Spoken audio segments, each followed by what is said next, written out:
The following hometown program is brought to you in living color on WBBZ-TV. Hi, y'all.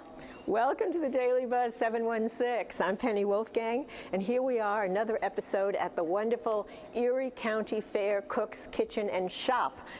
Another beautiful day here at the fair. We hope you'll come out and join us. We're here sometimes. You can find us. We look for you.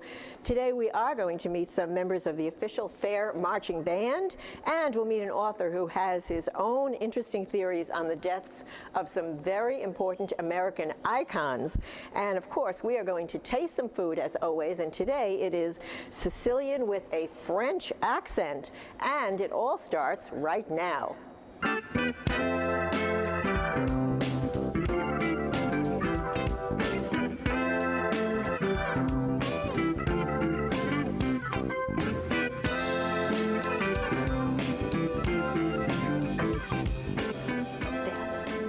Hi, ladies. Hello. Hi, Jen. Good to see you. I missed you the last day or so.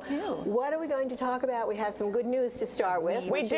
Which is rare. Yes. Which is rare. Our guest host, Rachel Green, had a healthy baby boy a few days ago.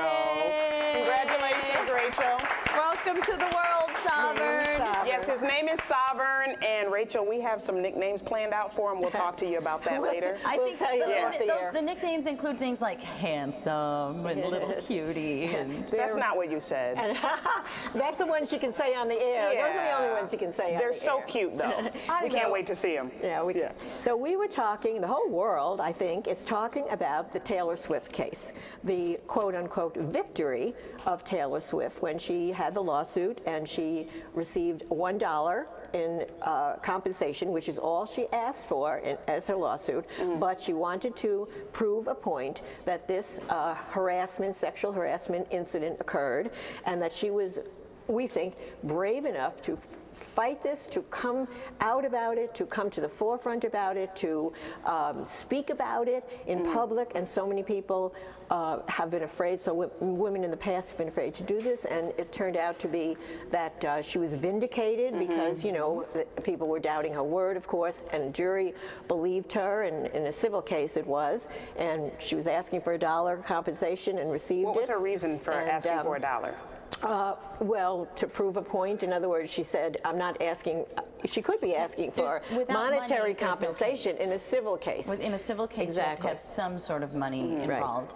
And she didn't want it to be about the money. Exactly. She wanted it to be about this issue that goes unmentioned and unnoticed. And go girl. Yeah. Well, So and glad she spoke sometimes not believed. You know, there's a lot of times when incidents where it's he said, she said incident because there were not necessarily witnesses to this type of incident, and she was wanting to prove that it did occur. And in a civil case, of course, as opposed to a criminal case, the burden of proof is a lot different. It's not like you have to prove beyond a reasonable doubt. There's a different standard, and so the jury believed her.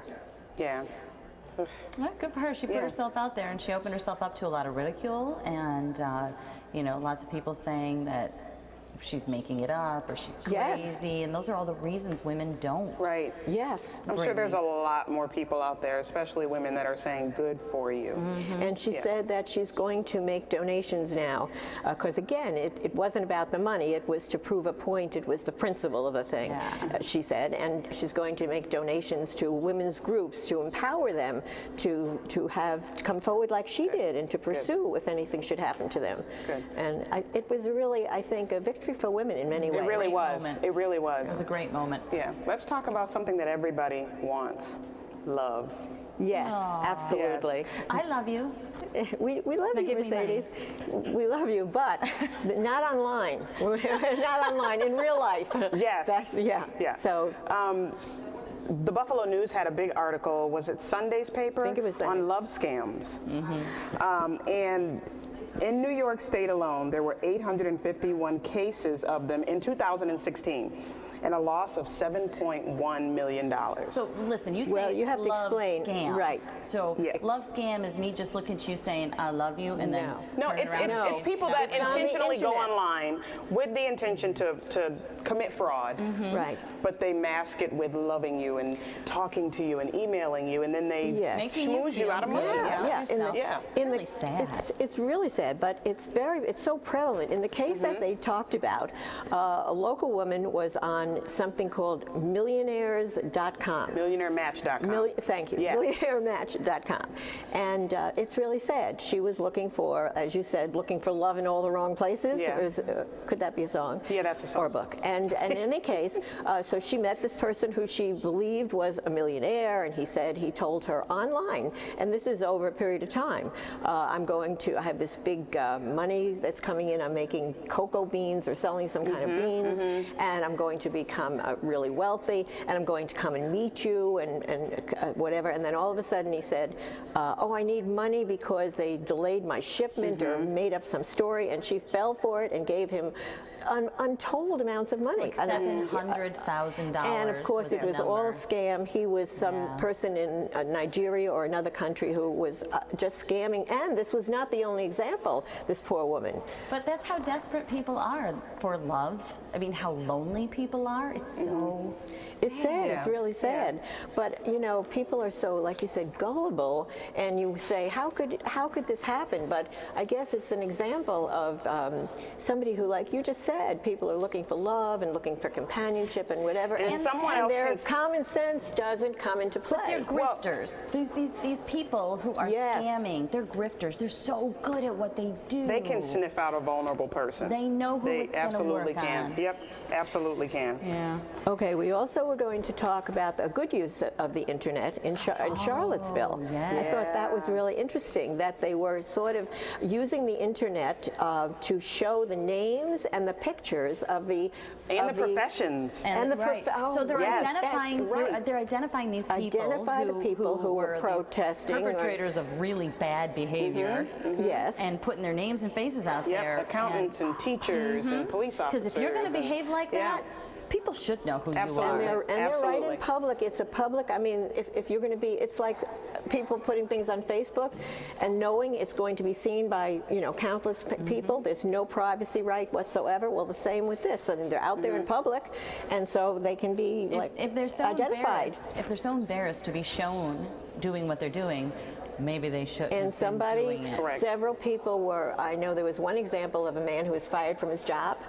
I forget what the And he job was, and deserved they it. were saying yes, and they were saying, he was saying, I'm never going to get another job, whatever. And just like Kim said, well, Then don't behave that way. That's that. It is what it is, right? Yeah, absolutely. It was really, really good. Very interesting story today in the news in Niagara Falls. I mean, it's funny because it's hard to wrap your mind around it, but it's really very serious and not funny at all.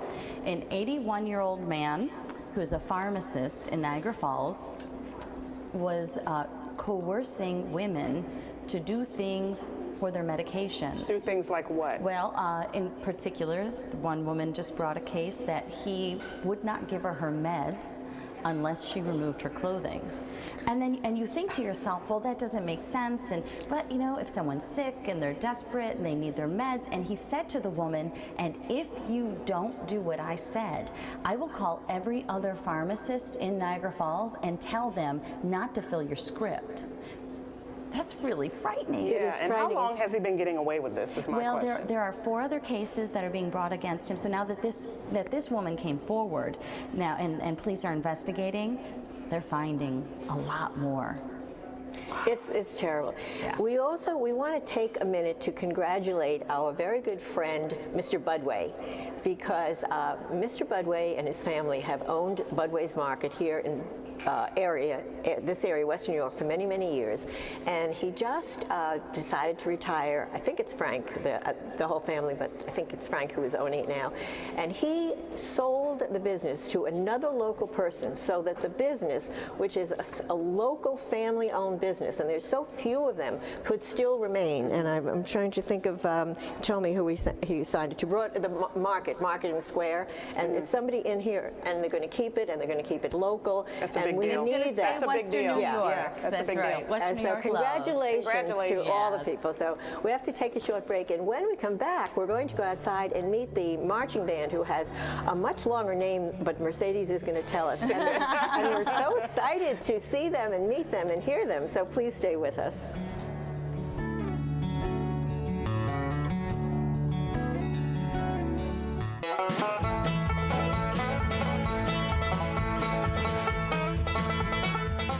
Welcome back to the Daily Buzz 716. I get the pleasure of standing here with the Erie County Fair Pepsi Cola Marching Band. Did I say that right, Cam? Yes, you did. And I'm here with Cam Griffith. Can you tell us your position? I'm the assistant director, and standing here to my left is Carolyn Kaczynski, and she is the color guard director. Okay, well, hi. In a second, we'll have everyone tell us your names and what instrument you play. But first, let's start out. How long has the band been around? And what exactly do you guys do here at the Erie County Fair? The Erie County Fair Band was founded in the 80s, and basically it was just something to have live music throughout the fair, not just at stages. So they used to march in a daily parade, but now we march around to, say today, the lower grandstand around 4:30 and play half-hour concerts for the crowds, and it's a lot of fun for the kids. I love it. I love it. Okay, so we'll go through and introduce everyone, so we make sure we have time for that. Give us your name and the instrument that you play. I'm Sarah Bialkowski, and I'm in the color guard. I'm sorry, go ahead. I'm Sarah Bialkowski, so I'm in the color guard, and I spin flag and rifle. I love it. I'm Marissa Casper, and I'm on the drum line. Okay. Carolyn Kaczynski, I'm the color guard director. And she's a superstar, too. We just don't know it yet. We know who you are. I'm Augie Bates, and I play the tenor saxophone. Okay. I'm Tom McCartney, and I play the trumpet. And I'm Alex Battershell and play the alto saxophone. I love it. I love it. Okay, so Cam, tell someone how, if they wanted to be a part of the band, how could... Well, all the high schools and middle schools in Erie County are sent materials in April. Kids fill out the application, they get a recommendation from their band director, and we take anyone's from entering grade 7 all the way to their senior year of high school. And they get a band director recommendation, and we look at that, we take the kids, and then in May we start sending out the letters, and then we tell them if they're in or not. Do all of them get to be a part of the Erie County Fair? Many do. The past bunch of years we've actually taken every kid, so this year we actually have 88 students. Okay, and give us a little bit of insight on when you guys play, how often you play here, and where we can find you. Okay, well today we're actually playing the Party in the Park for the Fair Bear's birthday, and that's at 1:30 if I'm not mistaken, 1 or 1:30. And then later today we're going to be playing at the lower grandstand at 4:30 to 5. And we play once a day around the fair, either lower grandstand, Hickory Park, Midway Park, in front, like I said, in front of the lower grandstand. We play a 30-minute concert every day, and then march around and play a little bit. I love it. I love it. And then what's your name again? Carolyn. Carolyn, can you tell us what you love the most about working with the band? I just love the kids. It's probably the most fun I have all summer is just being able to spend time with everyone, and I like it because I get to take kids that maybe have never touched a piece of flag or rifle and teach them basics and kind of get them excited about doing something with people around the Erie County. I love it. I love it. And then we'll go through really quick and ask all of the young women and men your favorite part of being a part of the band. I really like performing and being close to the people. It's kind of nervous, but it's something that you grow to love. Do you feel like a superstar? Sometimes. I really like meeting all the new people because there are a lot of talented musicians here, so meeting new people is really nice. Okay, that's a good one. I love the building relationships with everybody around Western New York who also plays music, and it's just it's a nice growing opportunity as a musician to surround myself with other fantastic musicians. I love it. Oh, it's fun being with all these kids every day because we build some close relationships, and it's like a lot of time commitment, and it's great to be with everyone. I just love having the chance to play my instrument throughout the summer. Playing in high school gets my fill, but in the summer I come here and play. I love it. And now, Cam, the work that you're doing with the kids is amazing. Can you just let everyone know one last time where you guys will be playing today? Today we'll be at the Party in the Park at 1 or 1:30, right around there, and then we'll also be playing at the lower grandstand, is the old entrance to the casino, at 4:30. Folks, come watch these kids. They're awesome. We'll be right back with the Daily Buzz 716.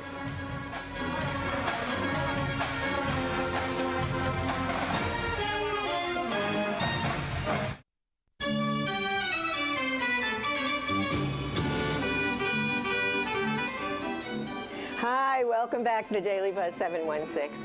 Have you ever heard about the passing of an icon and wondered if there was more to the story?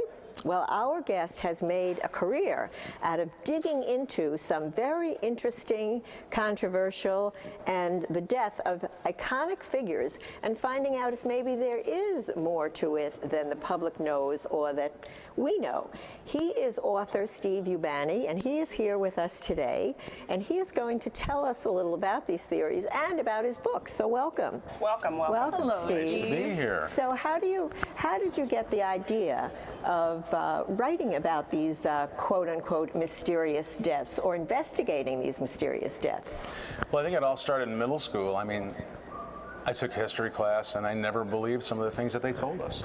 So I just, you have to give the answer that they want to pass, but I never believed most of the things that they said. So as a student, you'd sit in history class and you'd think to yourself, this just doesn't add up. Yeah, some things just sounded like fairy tales. You probably didn't get good grades. Oh, no, he said he gave the answers. No, he said he gave the answers they wanted, but I thought differently. Okay. So then what happened there? You started investigating yourself, and how'd you go about that? Well, I got a little older and a little bolder. And I started investigating the things that I never believed way back. And next thing I know, I was writing books on the subject. So, Steve, when you're writing books on these subjects and these famous people, I am sure that more than once in your life you've been called a conspiracy theorist.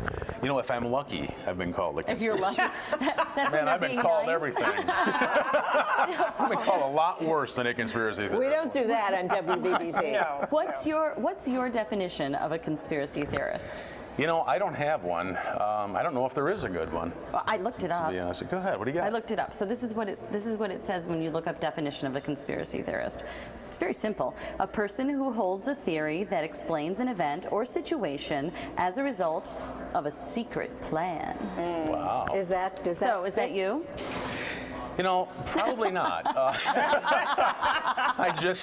I'm fascinated by history, and I reinvestigate and debunk it, and I just let the evidence flow, and wherever it goes, and that's where I end up with it. Okay, so let's talk about FDR Yes. then, because that was your first book, correct? No, my second. Your second book. Okay, so what tipped you off to say, there's foul play here?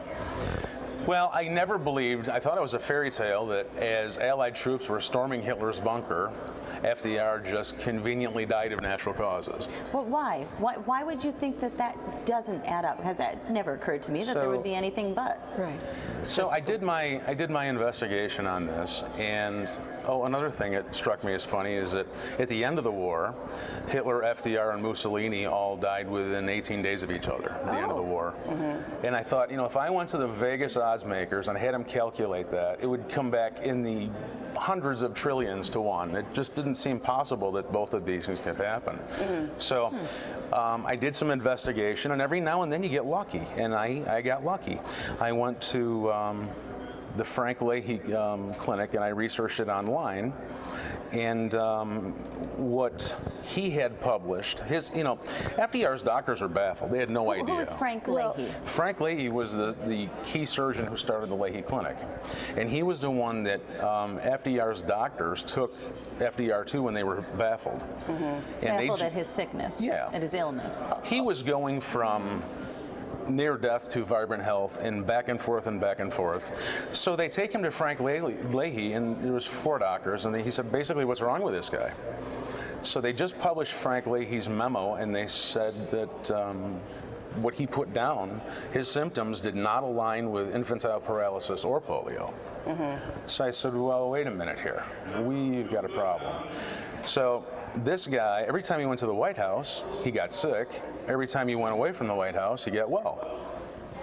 I mean, this guy was in a bipolar health schism, like it was incredible. You know, one of his blood pressure readings was 350 over 179, and he would go like this on death's door, How and then were they he'd bounce treating back. How were they treating his illness when he was at the White House versus how were they treating his illness? You know, I when looked he into was that, right? away? I hope so. One of FDR's favorite cousins, Daisy Suckley, published a diary. It was a White House diary, and she said the president's been on the couch 4 days sick today. This is the 4th day. She asked Dr. McIntyre, who was his doctor, you know, what the problem was. He said it's some sort of poisoning, but we can't ascribe anything to it. So they were treating him with sulfa drugs. So we have a poisoning coming from within the White House that no one can find. So do you continue this investigation to the extent that was there a motive that somebody else would want to kill him? Why would they want him? Why would they want him out of the way? I guess that's what I'm saying. Asking. I'm not going to give the book away, but what I do is I get my suspects and I run them through the process of motive, means, and opportunity, and I just follow the evidence wherever it goes. And it's pretty telling. And it's interesting because when someone dies like this, when you have someone huge that dies, everyone's clamoring for information and everything's covered up. You can't find it. But as decades go by and you have published diaries and confessions and National Archives and things are declassified, you can put those snippets together.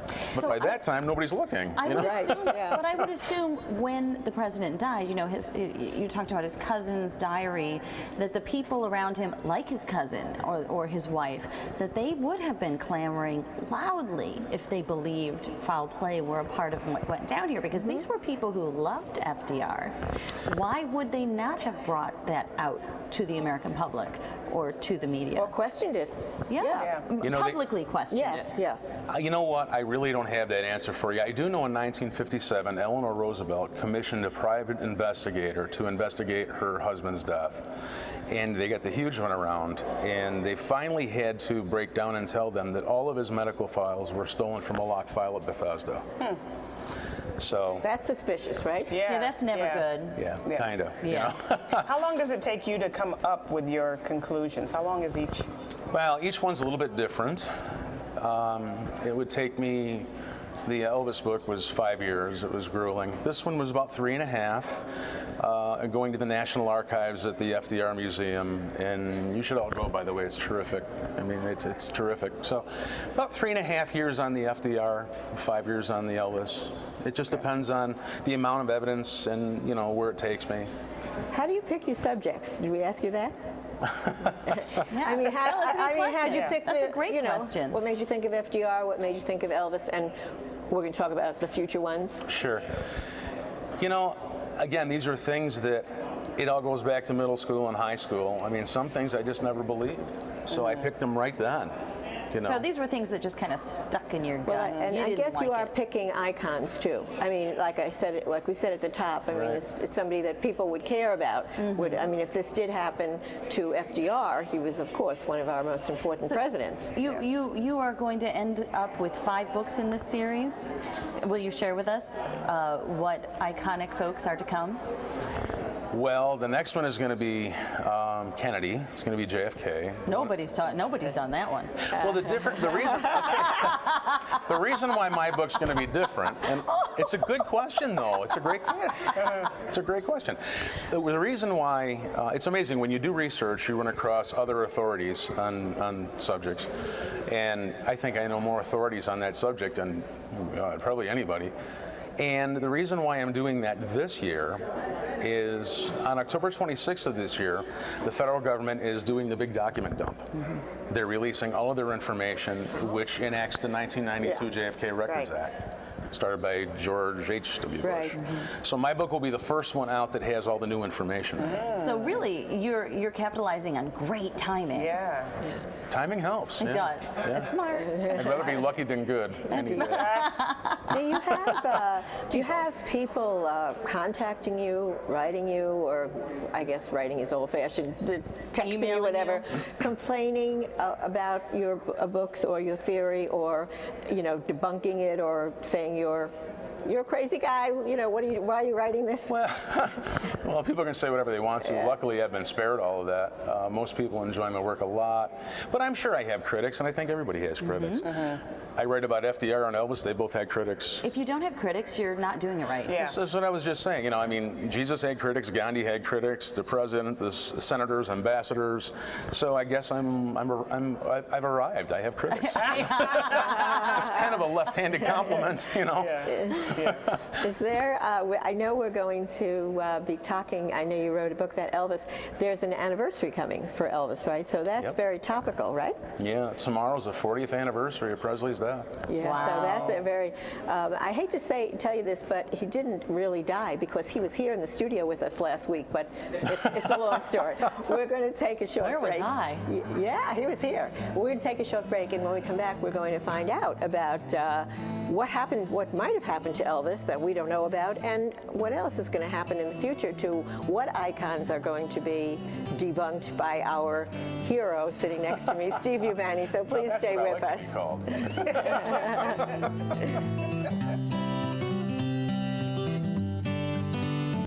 Walking through a party in the county jail. The prison band was there, they began to wail. The band was jumping down. Welcome back to the Daily Buzz 716. We're continuing our conversation with author Steve Ubani, and now we are going to find out whatever happened to Elvis. Elvis is not in the building? No. No? Judge. Okay, what do He's you... with the aliens. Okay, all right. So, like we kind of said before, Elvis is kind of a common, person that people do talk about his death a lot and worry and wonder about it. What got you interested in it? And most important, what did you find?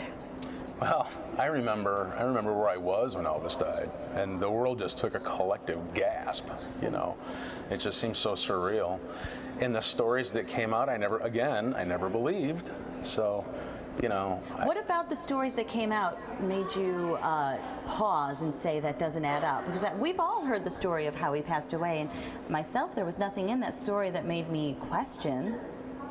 What about those stories made something in your mind say, Well, the stories kept changing. They first said when Joe Esposito, when they took Elvis to the hospital, Joe Esposito was his road manager. They put a microphone in his mouth and said, so you found him dead in bed? And he said, yeah, I found him dead in bed. And then 2 hours later, he was dead on the floor. There were 5 people who found the body. They couldn't agree on what time of the day it was, what ambulance came, what color pajamas the man was wearing, or where the body was found. And I said, wait a minute, whoa, that's some magical dude, I thought he died on the throne. That's some magical corpse. No, it was actually I don't know what to believe because they keep changing the story, But, they get to Baptist Memorial Hospital and all of the stomach contents get dumped down the drain. So they can't have a normal autopsy. Oh. So they dissect his vocal cords to make sure checking for anaphylaxis. And Elvis had a huge, he was allergic to codeine. And his doctors and dentists knew it, and he suffered huge anaphylactic shock to codeine. Matter of fact, he almost died in 1969 by accident because of his codeine allergy. So they found nothing. The medical investigator examiner, Dan Warlick, dissected his vocal cords, found no swelling, no sign of anaphylaxis. So they do 3 toxicology reports. The first 2 find no drugs. The last one they sent out to bioscience laboratories in California, and they found codeine at 11 times the lethal level. Oops. Oh. So if it's not in the body, how does it end up in one of the 3 toxicology reports? Goodness. Yeah. And if you that would be suspicious. And if you go that far, who put it there? And this is a toxicology report that, how was it made available to you? How is it you were able to see this report? Well, they gave it to one of my friends, Dr. Cyril Wecht, who was a forensic pathologist to the stars, and they gave him this report, and he pretty much announced it to the camera. And I think that they used Dr. Weck's fame to advance their cause. So the big question is, by reading your book, are we going to find out? You said motive, the 3 M's. Sure, you know, motive means an opportunity. Motive means an opportunity. Are we going to find out who done it? Oh yeah. Well, I'm interested to know, have you heard from any one of Elvis Presley's family members? Like, have you had any reaction from his estate at all? No, I haven't had any reaction from the estate. A lot of his friends have got a hold of me. Now I'm starting to meet people and befriend people who were Elvis's friends. And I was surprised to learn how many other people knew he was murdered. Elvis's chief of security, Dick Grobb, has a book out, The Elvis Conspiracy. He knew Elvis was murdered. Susanna Lee, Elvis Presley's co-star in Paradise Hawaiian Style. She went on television in 1978 and said, when are we going to solve the murder of Elvis Presley? And the stuff they did to this woman was incredible. I mean, she had 7 dogs. They killed her dogs. They burned her house down. Who's they? They shot at her. Who's they? Good question. She has no idea who's trying to shut her up. Right here she doesn't know. On the cover, it says he made the mob and the FBI furious. I know you're writing about it. So you worried about being shot at, having your house burned down, or I'm not killed. I'm not worth killing, no. So I'm good. I don't know about that, because we found out, speaking of which, you are a local guy makes good. We love to talk to local authors, and we found out that you're really from Fredonia, right? Yep, in our from backyard Fredonia. here. Yep, born and raised. So that's really cool. And you have some very interesting bloodlines. Boy, I'll tell you what, do your ancestry, you have no idea who you're related to. Come on. The RH negative. And we're cousins. Be a name dropper. We could, probably are cousins. You can tell us. The RH negative bloodline is incredible. All of the presidents have RH negative blood, and they're all related to the originator of the Magna Carta. A lot of people don't know that. No. So I'm related to all the whole Bush family, the Cheney family. I mean, it's incredible. I mean, I would exhaust 40 minutes explaining this ridiculous bloodline. That's pretty cool. Well, yes and no, Well, I think it's pretty cool. I think it's super cool. Just don't go hunting with you. So who are you working on now? I'm sorry. Who is the next icon that we're going to find out did not die of natural causes? Well, you mentioned JFK. I'm breaking the mold with JFK, and the reason I'm doing that is because I forged a couple friendships with people who were there shot one day one. Mark Lane, who wrote Rush to Judgment, Jim Mars, and Don Adams. Don Adams was an FBI agent who was on the scene, who heard the shots, and ran up to the school books depository and saw Lee Harvey Oswald in the lunchroom drinking a Coke. And he said, wait a minute. He said, did you hear that? And he said, yeah, where'd it come from? And the guy pointed. So we're losing these people. The truth is dying little by little, so I'm breaking the mold to do this now. Thank you. We're so fortunate that we have you doing this, and we thank you so much for coming and sharing all this information with us here today. Well, it's a pleasure. And I think people will be looking for Elvis and looking for FDR, and especially when you do your next book, JFK, and who knows who's to follow, so we'll find out. So we're going to take a short break, and when we come back, we're going to do our favorite thing, eat, and find out about this wonderful cookbook and cook, Linda Cascio Critelli, Linda Cascio Critelli, and Linda is going to make Sicilian food with a French accent. Stay with us. Well, bless my soul, what's wrong with me? I'm itching like a man on a fuzzy tree. My friends say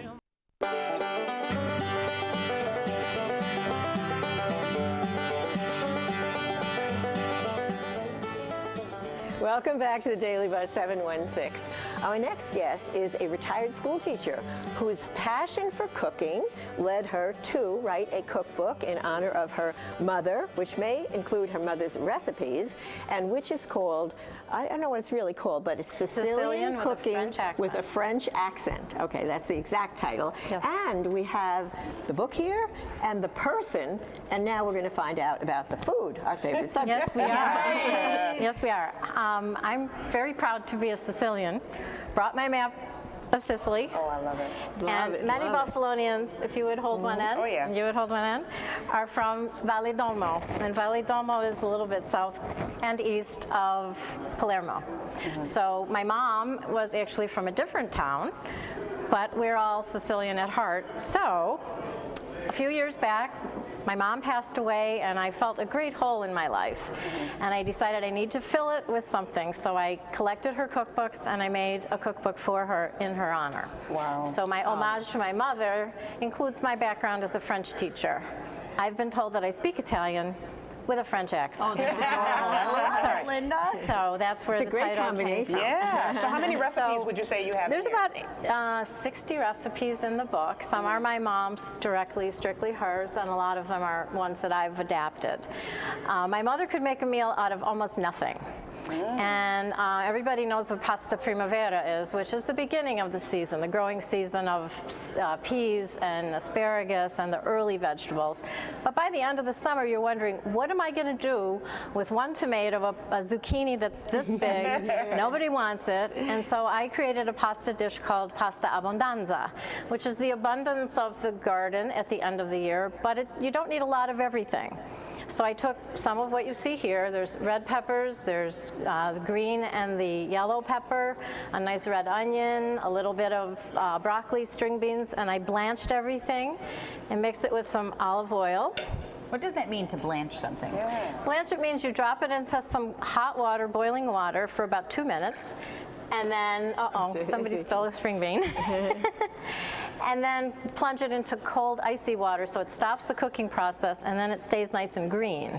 So I'm going to throw the last bit of the vegetables into the pan now so they stayed nice and colorful. So part of this dish is the color. It's very colorful. You want the summer And the season abundance, right? and the abundance of what you have here. So But this is Italian. There's always an abundance of food. Yes. Oh, please. Yes. You know. Just saying. And who has Italian food without pasta? So I was going to make a angel hair, which is my favorite, but I thought it would be sloppy to eat, so I helped you out with shorter pasta. We're not into sloppy eating. That's on right. TV. If we can help it. If we can help it. And we're going to end up sprinkling it with some Parmesan cheese. And I always say I really, really love cooking with wine, and sometimes I even put it in the dish. And Now, are there any seasonings that you put in? What I did was I used some fresh basil. I have a little patio garden, and I'm growing. This is from my garden. So I did throw some fresh basil in there, and we're going to sprinkle a little parsley on there when we're ready to eat it. So I'm going to add some of the pasta to the right to the vegetables. Yeah, I'm going to mix it right in there just because it'll be easier to blend it in. I'm used to seeing it going on top, so that's different. Yeah, I like to mix it in so the flavors will blend. So you're gonna let some of the flavor really soak into that pasta, right? Yes. That's, you know, in Italian circles, it's a little bit of a controversy. Do you put your sauce in the pasta in the pot, or do you put your sauce on top of the pasta? I put my sauce in the bowl. Okay, see now there's like, it's very divided, Mercedes. Yeah. It's Yes, very Mercedes. divided. My mom used to put about maybe a cupful into the cooked macaroni to coat it, then put it on the plate, and then put more sauce and more meatballs on top. That's what my dad taught me. So this now I noticed this is not red sauce, and is that because it has the Sicilian flavor and it's not, No, or it's just because this is what you picked? It's what I picked, and I just wanted the tomatoes actually really, really cooked down. You'd almost not find it. It's kind of tucked into the rest of it. Judge, there's more to Italian people than red sauce. You think so, huh? Yeah. Well, obviously, yeah. Linda just proved it, right? So I'm more than happy to serve you some if you would like to we're try more than it. happy to. If you All right, insist. all right. And actually, I I brought a bigger spoon.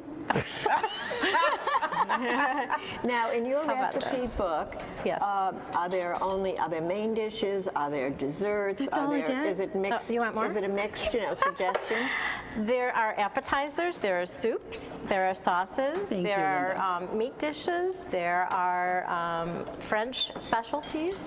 So it's a little bit of everything. You have French food in your Italian cookbook? It's a French accent. Yes. Now, what does that mean? Is it the flavorings that you mean that are French? Well, it's a little bit of a play on the fact that I apparently speak Italian with that French accent, and that it's also part of my culture. Oui. Here we go, girls. Voila. And it also mangia bene. Buon appetito. Buon appetito.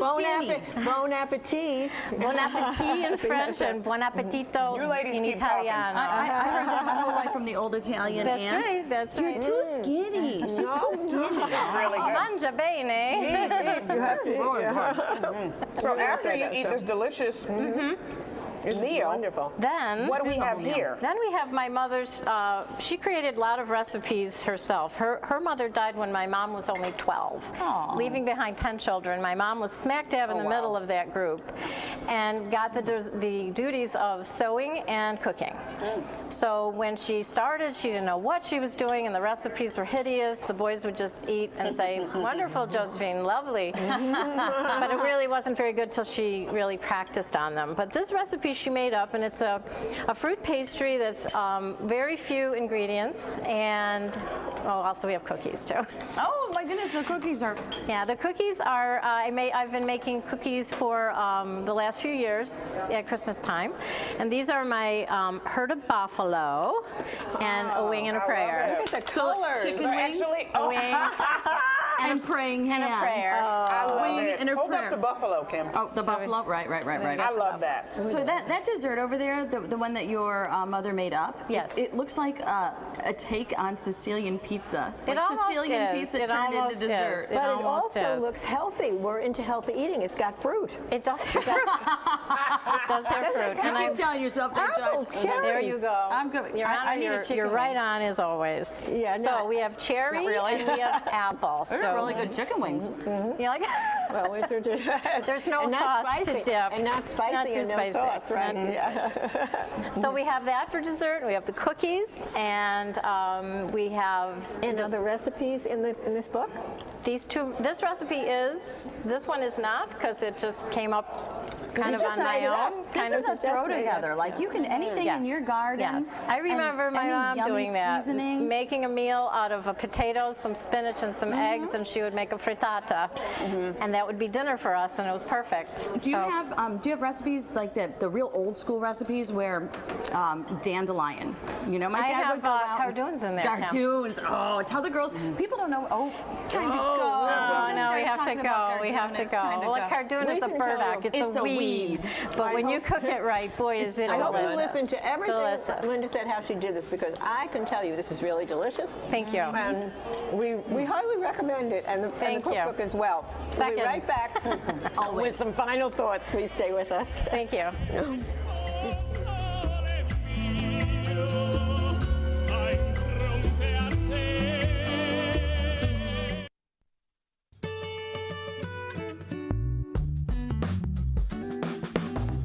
Hi, welcome back to Daily Buzz 716. We're still here eating, and Linda's still with us. And we were talking about a cookbook and what recipes are in there. And Linda was just telling us the most interesting thing about the cookbook. My mother was a very, very generous and loving person. And so the proceeds to the cookbook are donated to 4 different charities each quarter. So this quarter is the Susan G. Komen. The last quarter of the year is the St. Jude's. January, February, March are the Parkinson's Foundation, and April, May, and June are for MS, multiple sclerosis. Those are great organizations. So all the Your proceeds. mother would be so happy She and would so be happy. proud. Josephina would be so proud of She you. would be molto proud. So I tell you what I'm proud of. yes, I'm proud of this. you like? I'm very proud of you Thank you, dear. for making this. Thank you. It's delicious. I'm more than proud. Yeah. This is like satisfying food. It's Sicilian comfort food. For people who aren't like really good cooks, I can't imagine who we're talking about here, or can't cook at all. Are these hard? Very simple, yeah. easy, and in fact, I'm a very intuitive cook, as was my mother. If you don't have something on hand that's in the recipe, you can always put something else in it that you do like. If you don't have basil and you have sage, put a little sage in there instead. With this cookbook, you can cook with a wing and a prayer. Yes. Oh. And I will be marketing those What would we cookies do if you come without you? come to my website, Sicilian with a French accent.weebly.com. I will be marketing those wing and a prayer and herd of buffalo cookies for the holiday. Ah, merci. Along with Kim. Merci beaucoup. Cucinati. De rien, madame. Je vous en prie. A bientôt. A bientôt. Anything else? There's about 7 words. I just want to stand here and eat. About 7 words I know. So Thank okay. you. So it's been a pleasure. Well, Thank you very much. now we come to the most important part of the program. More important than the food? And that is the lucky number announcement. So if you visited our gazebo here at the Erie County Fair and you picked up a lucky number, take a look now to see if you are a winner. Today's number is 432. So if you have this 432, you can win $20 off gameplay at Dave and Buster's. Please bring your winning number to the WBBZ studio at Eastern Hills during regular business hours to claim your prize. Remember, no purchases necessary, and you must be 18 years of age to win. Also, be sure to tune in to the Daily Buzz 716 tomorrow, when we're going to have more guests and more food and more fun here. And if you're visiting the fair, visit us, because you never know who of us is going to turn up at that gazebo, since, as I told you already, I was there on the weekend. You could have seen me. Also, be sure to check out the Buzz Drop game at our clinic, at our gazebo, because you could be the next big winner. So thank you for watching us. Thank you for joining us, and we'll see you again tomorrow on WBBZ. Goodbye, everybody.